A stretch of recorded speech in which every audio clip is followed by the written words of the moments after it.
بسم اللہ الرحمن الرحیم. السلام علیکم. بات اب تحریک انصاف سے کہیں آگے چلی گئی ہے.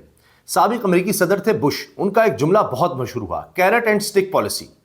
وہ کہتے تھے کہ جی ہم ایک طرف لالچ دیں گے، کیرٹ یعنی گاجر کی طرح محاورہ بنایا کہ جی کیرٹ ہوگی کہ یہ لے لو، فائدے لے لو، ورنہ پھر سٹک ہے، ڈنڈا ہے، وہ تمہیں پڑے گا.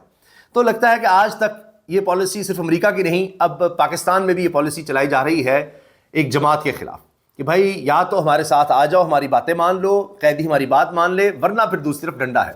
اور آج ڈنڈوں کا خوب استعمال ہوا اور گاڑیاں ہی توڑ دی گئی ہیں. تحریک تحفظ آئین پاکستان، ان کی طرف سے اب کہا گیا کہ جی ہم لاہور وزٹ کر رہے ہیں. پہلے آئے تھے خیبر پختونخوا کے وزیر اعلیٰ، ان کے ساتھ جو کچھ ہوا وہ اب تاریخ کا حصہ بن گیا. کیا کیا وہاں پر ہلڑ بازی ہوئی، پنجاب اسمبلی میں کیا ہوا، کس طرح ان کو روکا گیا، لائٹس کس طرح بند کی گئی جہاں جہاں وہ گئے تھے، رکاوٹیں کیسے کھڑی کی گئی، لوگوں کے لیے کیا رکاوٹیں کھڑی کی گئی، کوئی جا نہیں سکتا، سڑکیں بلاک کر دو، یہ کر دو، وہ کر دو. اب بات تحریک تحفظ آئین پاکستان تک آ گئی ہے. بھئی یہ تو اس طرح کی کوئی جماعت ہی نہیں ہے. ان کے لوگ گرفتار کیے جا رہے ہیں، مجلس وحدت المسلمین کے علامہ راجہ ناصر عباس کے لوگ گرفتار کیے جا رہے ہیں، لاہور سے گرفتاریاں ہو رہی ہیں، تحریک انصاف کے لوگوں کے گھروں میں رات بھر چھاپے مارے گئے ہیں. وہاں پر ایک کارکن کے جاں بحق ہونے کی بھی اطلاع ہے کہ اس کے گھر چھاپا مارا گیا اور اس کو اٹیک ہوا، اس کو جناح ہاسپٹل جایا گیا لیکن اس کی جان چلی گئی. یہ سب خبریں آ رہی ہیں. توڑ پھوڑ، گاڑیاں توڑ دو، خوف و ہراس پھیلا دو. پھر مریم نواز صاحبہ کی سرکار نے کام کیا ہے کہ پولیس کو اب اور زیادہ پروٹیکشن دے دی ہے، نیا قانون آ گیا ہے، سختیاں کی جا رہی ہیں. مظاہرہ کرے گا تو 10 سال تک قید ہو جائے گی، 1 لاکھ سے 5 لاکھ جرمانہ ہو جائے گا. پولیس کو پروٹیکشن دے دیا کہ جو مرضی کرتی پھرے، اب کوئی نہیں پوچھ سکتا. تو اس کو پاکستان کو ایک پولیس پلس اسٹیٹ بنایا جا رہا ہے. یہ بڑی خطرناک بات ہے اور اس کے بڑے خوفناک اثرات ہوں گے. ملک میں ایسے ترقی اور خوشحالی نہیں آتی. جس طرح آپ نے دیکھا نا اسلام آباد میں درختوں کو کاٹا جا رہا ہے، ذبح کیا جا رہا ہے، قدرتی ماحول کو تباہ و برباد کیا گیا ہے. اب اس پر اسلام آباد کے سبھی صحافی چیخ رہے ہیں کہ یہ سب کیا ہو رہا ہے، بربادی ہو گئی. تو کیا اس سے آپ ترقی پا لیتے ہیں؟ بالکل اسی طرح سے یہ ہو رہا ہے کہ انسانی حقوق کا قبرستان بنا کر کوئی ملک ترقی نہیں کر سکتا. جس طرح یہاں پر قدرتی ماحول کو تباہ کر کے، فطرت کو تباہ کر کے آپ آگے نہیں جا سکتے. اس کے بڑے خوفناک اثرات آئیں گے، مگر کسی کو پرواہ نہیں ہے. چلو جی بالکل ہر طرف بلڈوزر چل رہا ہے، ہر طرف جناب جس کا زور چل رہا ہے، پولیس اسٹیٹ پلس بنا دیا گیا ہے. بس ہر طرف اب CCD ہی کی طرح آپ کارروائی کریں، بس آ جائیں اور چھا جائیں اور کوئی کسی کو پوچھنا نہیں، کچھ نہیں کرنا. مگر میں نے جس طرح عرض کیا کہ کیرٹ اینڈ سٹک پالیسی چل رہی ہے. یہ تو آپ نے سٹک دیکھ لی، کیرٹ بھی ساتھ ساتھ ہے. سب سے پہلے میں خفیہ ملاقات کا ذکر کرنا چاہ رہا ہوں کہ جس نے اب تھرتھلی مچائی ہوئی ہے کہ کیا ہو گیا. اس کا حکومت کو بھی نہیں پتا اور یہ کہے کہ تحریک انصاف کے لوگوں کو بھی نہیں پتا. یہ خبر کس طرح آئی ٹیلی ویژن پر؟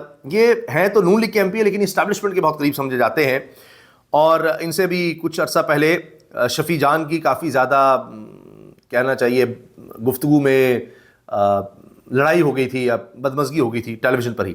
تو مسلم لیگ نون کے رہنما ہیں جلال خان صاحب، جن پر الزام لگایا جی آپ تو افغان شہری ہیں، یہ ہوا. پھر آگے سے شروع ہو گئے شفیع جان کے بارے میں، تو کافی ماحول خراب ہو گیا. انہوں نے یہ کہا ہے کہ کوئی 2-3 دن پہلے، اب 3 دن کہہ لیں، اب گنڈا پور کی خان سے ملاقات ہوئی ہے، آف دا ریکارڈ ملاقات ہوئی ہے. اب گنڈا پور صاحب کس کا پیغام لے کر جاتے ہیں، کیسے ملاقات کر لیتے ہیں، کس کی اجازت سے کرتے ہیں، یہ مجھے آپ کو بتانے کی ضرورت ہی نہیں ہے. کیسے ملاقات ہو سکتی ہے؟ جب بہنوں کی ملاقات نہیں ہو رہی تو گنڈا پور کیسے پہنچ جاتے ہیں؟ اور پھر گنڈا پور کو وزارت اعلیٰ سے ہٹایا گیا. پھر ان کے بارے میں یہ کہا جاتا تھا کہ جی یہ تو اسٹیبلشمنٹ کی طرف سے ان کا جھکاؤ ہے، اسٹیبلشمنٹ کے ساتھ بھی ہیں اور رابطے بھی کرتے ہیں. اور یہ کوئی ڈھکی چکی بات نہیں ہے کہ کس طرح سے پل کا کردار ادا کرنے کی انہوں نے کوشش کی لیکن بات بن نہیں سکی. اور سہیل رائٹ صاحب نے تو یہ کہہ دیا تھا محاورتاً کہ جی جب کہا گیا وہ ڈیل کرنے کا تو خان نے ڈنڈا اٹھا لیا تھا کہ بھائی تم میرے پاس یہ کیا آفر لے کر آ گئے ہو. تو اب یہ کیا خفیہ ملاقاتوں کا سلسلہ جاری ہے؟ کیونکہ اس کے ساتھ ہی یہ خبر آ گئی تھی تو 3 دن پہلے کی بات ہو رہی ہے. تو 1 دن پہلے یہ کہا گیا ہے کہ خان کی ان کی اہلیہ سے بھی ملاقات کروائی گئی ہے.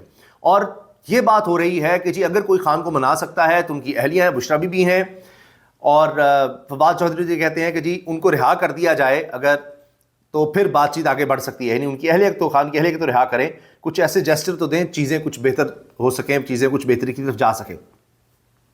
تو لہٰذا اب یہ خفیہ ملاقاتوں کا سلسلہ جاری ہے. یہ وہ کیرٹ پالیسی نظر آ رہی ہے کہ آپ کو ہم سپیس دیتے ہیں، کچھ باتیں ہماری مان لیں. سنیے یہ کس طرح کی ملاقات ہوئی ہے. آپ یہ بھی کہہ رہے تھے نا کہ گنڈا پور صاحب کی ملاقات ہوئی ہے خان صاحب سے؟ بالکل ہوئی ہے، یہ آن ریکارڈ نہیں ہے لیکن آف دا ریکارڈ میں کہہ رہا ہوں. یہ تو آپ بڑی خبر دے رہے ہیں پھر. ہاں ہوئی ہے یہ تقریباً کچھ. یہ کہاں سے خبر آئی ہے مجھے اچھا بتا دیں. شفقت صاحب یہ کیا بات کریں جلال صاحب کے ان کی ملاقات ہوئی ہے 2-3 دن پہلے، ایسا ہے؟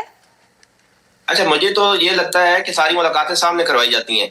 اب یہ جلال صاحب بتا رہے ہیں تو پھر کچھ ایسا سلسلہ ہے کہ یہ چھپ چھپا کے بھی بندے خان صاحب سے ملواتے رہتے ہیں. پہلے خبریں آتی تھی کہ کئی لوگ جاتے ہیں خان صاحب کے پاس منت ترلا کرنے کے لیے اور وہ نہیں مانتے، تو میں تو یہی سمجھتا تھا کہ جو بھی بندہ جاتا ہے وہ سامنے ہوتا ہے. شاید ایسی کوئی ملاقاتیں ہوتی ہوں مے بھی. شفقت عباس اعوان یہ تحریک انصاف کے رہنما ہیں اور یہ کہہ رہے ہیں جی ہو سکتا ہے، جو کہہ رہے ہیں کہ گنڈا پور کی ملاقات کروائی گئی ہے، جی ہوگی، پھر یہ خفیہ ملاقاتیں شاید کروائی جا رہی ہیں.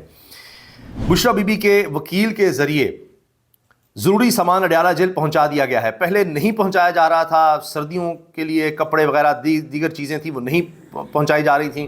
اب کہا جا رہا ہے جی اڈیالہ جیل پہنچ گئے ان کے وکیل بشرا بی بی کے، اور انتظامیہ نے تمام اشیاء وصول بھی کر لیں. تو یہ وہی میں نے آپ کو بتایا جی ڈنڈا چل رہا ہے، ساتھ یہ کیرٹ والا کام ہے، تو کچھ سہولتیں ایسے لگ رہا ہے کہ جو بنیادی ان کو ملنی چاہیے جو روکی ہوئی ہیں، تو وہ اب ایک سلسلہ شروع ہوا ہے. مگر آپ دیکھیں یہ بات کہی جاتی ہے کہ جی خان ٹویٹ کر دیتا ہے، خان یہ کہہ دیتا ہے، کوئی بیان دے دیتا ہے، کوئی 8 فروری کے لیے وہ کوئی اعلان کر دے گا، احتجاج کا کہہ دے گا، فلاں کر دے گا. ان کی اہلیہ سے ملاقاتیں کیوں بند ہیں؟ ان کی فیملی نہیں مل پا رہی، ان کی بیٹیاں، بہن، دیگر کوئی لوگ ملنا چاہیں تو وہ نہیں مل پا رہے، تو اس کی کیا وجہ ہے؟ یہ سوال بھی اٹھایا جاتا ہے. بہرحال یہ باتیں ہو رہی ہیں. پھر جی بڑی خبر آئی کہ لاہور میں 9 مئی کے کیسز کی سماعت کرنے والے جج کو تبدیل کر دیا گیا. اچانک انسداد دہشت گردی عدالت کے جج محمد ارشد جاوید کو ڈسٹرکٹ اینڈ سیشن جج بہاول نگر تعینات کر دیا گیا. لیکن پھر ساتھ ہی کیا ہوا کہ 24 گھنٹے سے کم وقت میں انسداد دہشت گردی عدالت کے جج ارشد جاوید کے تبادلے کا نوٹیفیکیشن واپس کر دیا گیا کہ جی وہ انسداد دہشت گردی عدالت لاہور میں خدمات جاری رکھیں گے. یہاں کسی کا کچھ پتہ نہیں چل رہا کیا کہاں پالیسی چل رہی ہے. کسی کو ٹرانسفر کیا جاتا ہے، پتہ لگتا ہے نہیں واپس کر دو. اچھا کس طرح سے یہ سارا نظام ہی اس طرح چل رہا ہے عجیب و غریب طریقے سے. اور اسی لیے آپ دیکھیں ہر سطح پر عدم استحکام ہے اور یہ بڑھنا ہے، یہ آگے چلتا چلا جائے گا اور بڑھے گا. وزیر اعظم نے حکومت اور پی ٹی آئی میں مذاکرات کے حوالے سے گرین سگنل دے دیا ہے. تو شہباز شریف تو چاہ رہے ہیں کہ مذاکرات ہوں، لیکن ٹرمز کیا ہوں گی، اس کے لیے کوئی ماحول کس طرح سے بنانا ہے. حکومت کہتی ہے کہ بس آپ باہر نہ نکلیں، عوام میں نہ جائیں، آپ 8 فروری کی کال نہ دیں، مومنٹم نہ بنیں. اس لیے اب یہ ڈنڈا چل رہا ہے تحریک تحفظ آئین پاکستان کے خلاف بھی اور تحریک انصاف کے خلاف بھی کہ ادھر سے پیچھے ہٹ جائیں. رانا ثناء بھی کہہ رہے ہیں ادھر سے پیچھے ہٹ جائیں. لیکن بد اعتمادی اتنی ہے کہ جب بھی تحریک انصاف کوئی مومنٹم بناتی ہے، احتجاج کی کال دیتی ہے، تو یہ سب کچھ ہوتا ہے اور اس کے بعد پھر وہی مذاکرات واپس ہو جاتے ہیں. لیکن یہ میرا تجزیہ ہے کہ تحریک انصاف کا اپنا احتجاج دیگر وہ چلتا رہے گا، لیکن اب حکومت کے بس میں چیزیں نہیں رہیں گی عالمی سطح پر. یہ میری بات آپ نوٹ کر لیجیے گا. ملکی سطح پر ان کو کوئی مسئلہ نہیں ہے، قوانین بنائیں گے، کریک ڈاؤن کریں گے، ماریں گے، جو مرضی کرتے رہیں، ان کو کوئی ایشو نہیں ہے. لیکن انٹرنیشنلی ڈائنامکس چینج ہو رہے ہیں جس کی وجہ سے بڑا پریشر آئے گا.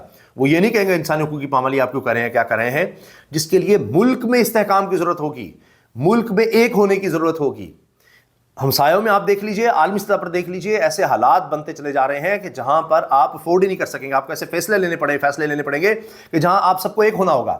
اس کے لیے یہ مذاکرات حکومت کو کرنے پڑیں گے، ورنہ ان کے لیے یہ سال بڑا ہی مشکل ہے اس حکومت کے لیے. میں آپ سے عرض کر دوں معاشی طور پر بہت بڑا چیلنج ہے جو ہر آنے والے مہینے کے ساتھ بڑھے گا اور عالمی سطح پر یہ سب چیزیں جڑ جائیں گی. اس وجہ سے یہ شہباز شریف صاحب کہہ رہے ہیں جی وہ ٹھیک ہے جی کسی طرح چلو تو صحیح، کچھ تو مذاکرات کرو، کچھ تو ہمارے پاس دکھانے کے لیے. دیکھیں ہم بات چیت کر رہے ہیں. ویڈیو وائرل ہوئی جی، جنگلی جانور خنزیر جو ہے سور، وہ آ گیا ریڈ زون میں، آ گیا جہاں ویسے تو انسانوں کو جانے کی اجازت نہیں ہے. انسانوں سے میری مراد ہے عام پاکستانی، کہ جو اگر کوئی اپنا مدعا بیان کرنے کے لیے، کسی احتجاج کے لیے، کسی مظاہرے کے لیے جانا چاہے، سوال ہی پیدا نہیں ہوتا. لیکن یہاں جناب یہ جنگلی جانور گھومتا پھرتا نظر آ رہا تھا اور لوگ ویڈیو بنا رہے تھے اور کہہ رہے تھے یہ تو بڑا کوئی حادثہ ہو سکتا ہے، کیونکہ مین سڑک پر ہی آ گیا ہے اور ٹریفک کے لیے بڑا مسئلہ بن سکتا ہے. تو آخر میں جی جو میں نے آپ کو بتایا نا ڈنڈا پالیسی بھی ساتھ چل رہی ہے. تو اب یہ آیا ہے کہ بریگیڈیئر افتخار اپل نے دستخط سے جاری ایک خط کے ذریعے بتایا ہے، سہیل افریدی سے کہا گیا ہے سوری، آپ کو چیمبر بلایا تھا مگر اب ناگزیر نادیدہ حالات کے باعث آپ کا دورہ منسوخ. کہ ہم نے آپ کو بتایا تھا the federation of Pakistan chamber of commerce and industry آپ کو جی آپ کراچی تشریف لائیں اور آپ جو ہے آ کر ہم سے خطاب کریں. بلکہ یہ ایف پی سی آئی کا ہاں جی، تو یہ انہوں نے خیبر پختونخوا کے حوالے سے لکھا ہے جی کہ سہیل افریدی صاحب کو ہم نے آپ سے کہا تھا کہ آپ آئیں ہمارا دورہ کریں، لیکن اب ہم کہہ رہے ہیں کہ آپ تشریف نہ لائیں. تو یہ FPCCI کے ہیڈ آفس کراچی سے لکھ کر بتا دیا گیا ہے کہ کراچی کے دورے پر آپ ہمارے پاس نہ آئیے گا، وجوہات ہم نہیں بتا سکتے، ان اوائڈیبل ان فورسین، جن کا ہمیں پتہ ہی نہیں تھا، ایسے حالات پیدا ہو گئے ہیں کہ اب آپ تشریف نہ لائیے گا۔ تو یہ دیکھیں رکاوٹیں ابھی سے شروع ہو گئی ہیں، جبکہ پیپلز پارٹی گورنمنٹ نے کہا تھا نہیں ہم تو ویلکم کریں گے، لیکن کراچی چیمبر نے تو ہاتھ کھڑے کر دیے ہیں۔ تو یہ چیزیں ساتھ ساتھ چل رہی ہیں، یہ عالمی سطح پر کیا پیغام جائے گا، اس کے بعد ہم کہیں گے جی انویسٹمنٹ لے کر آئیں، یہ کریں وہ کریں۔ ہم ملک کے حالات کے بارے میں کیا کہہ رہے ہیں کہ ایک چیف ایگزیکٹو ہے ایک صوبے کا، اور وہ جا کر چیمبر آف کامرس بھی وزٹ نہیں کر سکتا اور وجوہات بھی نہیں بتائی جا سکتی۔ اجازت دیجیے، اللہ حافظ۔